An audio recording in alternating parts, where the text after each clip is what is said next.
Welcome back. Now, as part of efforts to improve science, technology, engineering and mathematics education in the country, Ghana Science and Tech Explorer Prize has initiated a program to train basic school students across the country. This, according to the Director of International Development for Nesta Challenges, Constance Ejiman, will help build ICT and entrepreneurship skills among students. There's more in the following report. Tech Explorer Challenge Prize is an initiative by Nesta Challenges to encourage and support junior high school pupils between the ages of 11 and 16, as well as teachers in Ghana to help them develop practical science, technology, engineering and mathematics, STEM, skills and related products that benefit local communities. Speaking at the launch of this pilot challenge, Director of International Development for Nesta Challenges, Constance Ejiman, explained to Joy News how the initiative would impact Ghana's STEM education. GSTEP is really going to complement the STEM narrative because it's going to apply those STEM skills to real-world problems that young Ghanaians are facing.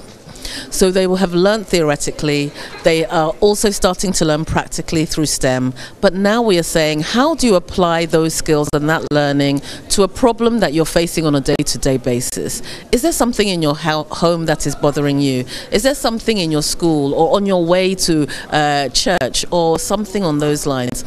If you can identify that problem and you can then think, how do these STEM skills really help me achieve and address this problem, then we are taking it to the next level and adding more value to what is already a good foundation of STEM that is being built up.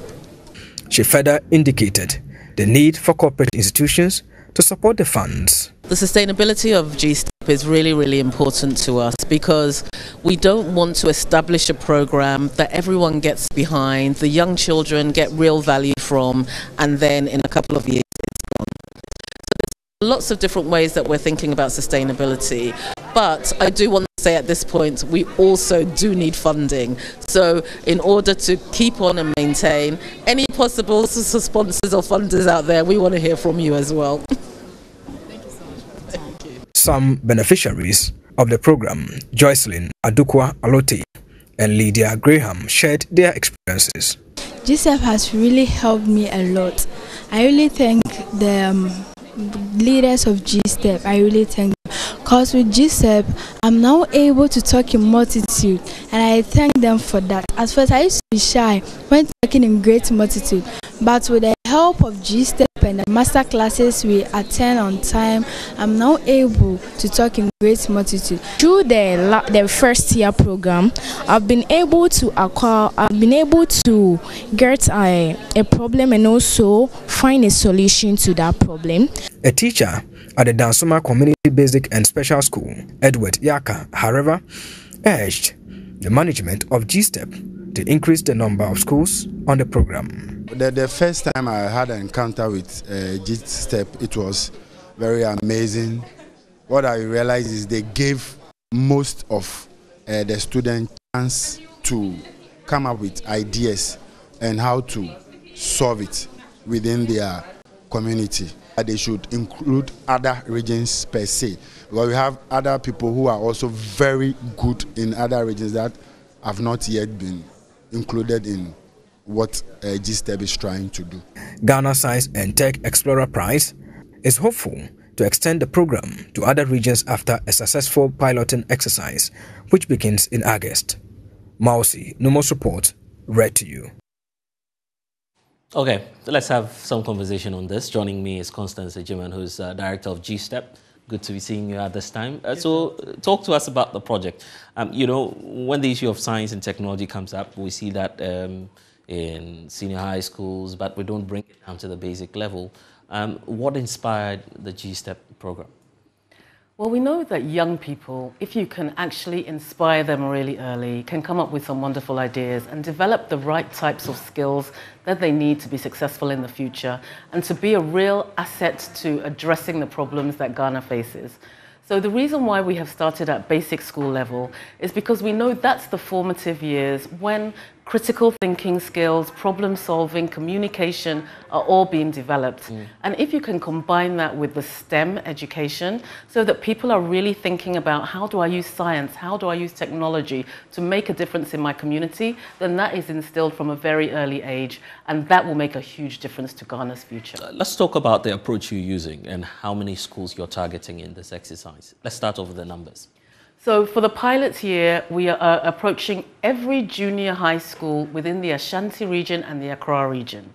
Our aspiration is to go national, but so that we can make sure that we get the fundamentals right, we are piloting in those two regions. So any junior high school in that region, whether it be public, whether it be special school, whether it be private, can apply to the challenge. We're encouraging young groups between 4 to 6 students to get together, to come up with ideas, to think about the problems, and then start to address them and enter the challenge. And I'm sure that a lot of parents will be wondering, for instance, what entailed in this program? What do you take the primary school pupils through to get the aims and objectives that you set out for the GSTEP program? So initially, the young people will form groups. They will bring up ideas. So we're asking them to look at their community. What are the issues that are facing? What ideas can they come up with? We will then let them enter the challenge, and then we will pick this year 25 groups from the Ashanti region, 25 groups from Accra region, and they will become our finalists. Those finalists will receive mentoring and coaching support from professionals in the industries. They will also receive help to prototype their ideas. So we don't just want them to stay ideas. We want them to build those ideas so that they become a reality. So we're going to help them with equipment, technology, so that they can prototype and develop. Once they have done that, they will present to a group of judges, and those judges will then select the winners. But it's not just those finalists. The award is a wonderful thing at the end. The prize is not just for the students, it's also for the teachers, it's also for the school. We want the school to be able to benefit by creating more labs, more ICT units. But even those that don't get through to the challenge, the teachers will have lesson plans that they can continue to use for practical education. The students will have lots of ideas that they can continue to develop their own science clubs, ICT clubs, and we want them to continue to build on those ideas and have an opportunity. I was going to ask about the intent behind the competition, particularly when you want to encourage more and more persons to going for STEM. Why not just roll them on board, train them without necessarily putting a price to it? There's always an interest in incentivizing and encouraging. And the theory behind this is that if you can get young people to form groups, really know that there's something that they're driving towards, it will incentivize them to do more. So as I said, the prize is an incentive, but the journey is what is important. It's not necessarily the goal. The goal is to build the right skill sets, communication, team working, problem solving, and give the children an opportunity to have practical hands-on experience for STEM education. Unfortunately, a lot of our teaching is still, just by virtue of the way it is, rote teaching. And so we're really encouraging, and we know teachers are crying out for more support in how they can do practical education and how they can support their young people in a more practical way to learn. That learning sticks better. That's our ultimate goal. Let's build the next series of leaders, inventors, entrepreneurs in Ghana. Let's start them at an early age so that when they're in that space, they're able to fly because they've developed the foundational skills that they need. So let's talk about the opportunities for schools and what the timelines are. How do they get to, how do they get to enroll for the program, and what are the timelines? Okay. So the prize has launched now. We launched on Tuesday. So any junior high school student and teacher can go on to gstep.org.gh and then download and look at the information where there's clear timelines on there. So between now and August the 4th, everyone can start to ideate and enter. We want as many entries from those schools as possible. Beyond that, we then select the finalists, and the finalists will work on the prototype up until the end of November, and then December we'll be making the announcements about the awards. For those who are not really much in tune with the excitement that comes with it, just give us an idea of some of the fun activities that would accompany this.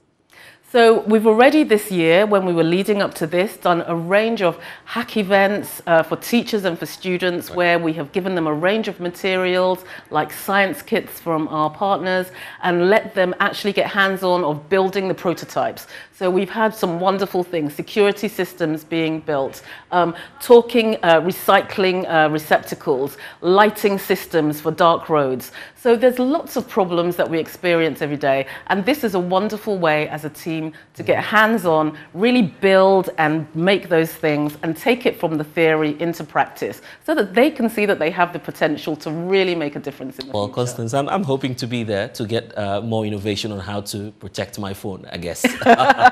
I'm sure there will be an idea for that. Definitely. Thank you so much for joining us. We're grateful.